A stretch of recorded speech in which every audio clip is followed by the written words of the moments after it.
हमारे भारतीय जनता पार्टी के जनसंघ के संस्थापक सदस्य पंडित दीनदयाल उपाध्याय जी की पुण्यतिथि है। और पंडित दीनदयाल उपाध्याय जी, मैं कह सकता हूं कि राजनीति का एक वो नाम है कि जिन्होंने राजनीतिक जीवन में हमेशा विचार को प्राथमिकता दी। और मैं उस समय के विपक्ष की भी बात कहूंगा कि वो जो विपक्षी पार्टियां थी वो भी उनके कृतित्व और व्यक्तित्व से इतना प्रभावित थी,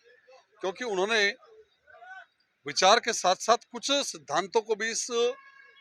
वर्तमान आजाद भारत में प्रतिस्थापित करने का जो काम किया, फिर वो चाहे एकात्म मानववाद का जो सिद्धांत है, जब पूरा विश्व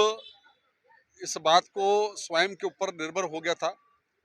और लगता था कि सब व्यक्ति केवल अपने बारे में सोचते हैं, तब उन्होंने अंतिम पायदान पर खड़े व्यक्ति के बारे में सोचने का जो एक सिद्धांत उस समय दिया,